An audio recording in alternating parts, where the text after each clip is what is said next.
I'd fallen asleep, cuddled between two of the men I loved most, with one arm flung across their naked bodies so I could touch the third.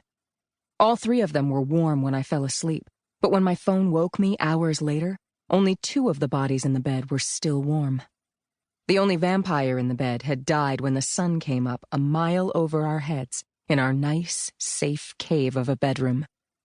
It was great for vampires, but if you were afraid of the dark or didn't like the idea of tons of stone pressing down on your head, well, you couldn't sleep with us.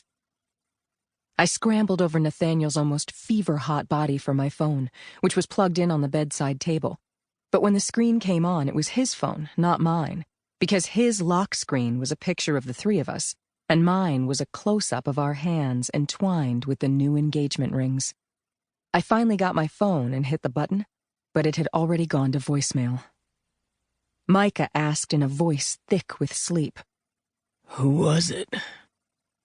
I squinted at the bright screen in the very dark room and said, "I don't recognize the number, or, hell, the area code. I think it's international. Who the hell would be calling me from out of the country?" Nathaniel snuggled against the front of my body, burying his face between my breasts as he tucked himself lower under the covers. He mumbled something, but since he was both the heaviest sleeper and most likely to talk in his sleep, I didn't pay much attention. "What time is it?" Micah asked, his voice less sleep-filled and closer to awake. 5 a.m., I said.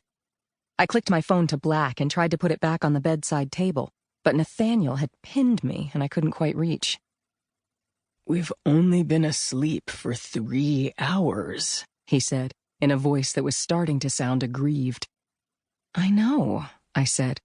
I was still trying to push my phone back on the edge of the table, with a now firmly asleep Nathaniel weighing me down. Micah wrapped his arm around my waist and Nathaniel's back and pulled us both closer to him. "Sleep. Must have more sleep," he said with his face buried between my shoulders. If I didn't slide down into the covers soon, they'd both be asleep and I'd be pinned with my arms and shoulders bared. The bedroom at night was about 50 degrees. I wanted my shoulders covered. I gave one last push to my phone, which fell to the floor, but it didn't light back up, which meant it was still plugged in, so I was good with it on the floor. Screw it. I was going back to sleep. I had to force both men to give me enough room to slide down between them so we were all covered and warm again. I was just starting to drift back to sleep to the sounds of their even breathing when my phone rang again. But this time it played a different song, George Thorogood's Bad to the Bone. It was the personalized ringtone for one of my best friends, Edward, assassin to the undead and fellow U.S. Marshal Ted Forrester. Interestingly, Edward and Ted were the same person. Think Clark Kent and Superman. I flung the covers off all of us and scrambled, falling to the floor and fumbling for the phone that was glowing in the pile of clothes beside the bed. I hit the button and said, "Here, I'm here." "Anita, are you all right?" Edward's voice was too cheerful, which was all the clue I needed that he was with other police officers who would be overhearing everything. "Yeah, I'm good. You sound awfully chipper for 4 a.m., I said, trying not to sound like I was already getting cold outside the body heat of the bed. I started to fumble in the clothes pile for something that was mine, but kept coming up with just the guy's clothes. "It's 11 a.m. here," he said.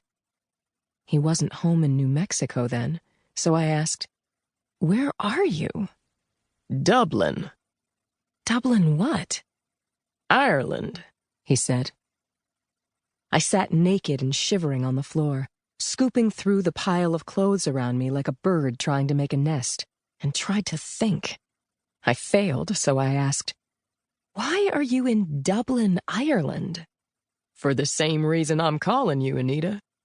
"Which is?" I tried not to get irritated at him, because it usually amused him, and Ted usually took longer to tell anything. Edward was far more abrupt. Yes, they were the same person, but Edward was more of a method actor, and trying to get him to break character wasn't a good idea. "Vampires." "There aren't any vampires in Ireland." It's the only country in the world that doesn't have them. That's what we all thought until about 6 weeks ago. What happened 6 weeks ago? I asked, trying to burrow myself into the clothes on the floor for warmth. Someone from the bed above me threw my robe on top of me. I told whichever of my panthers had done it. Thanks. They had their first vampire victim, Edward said.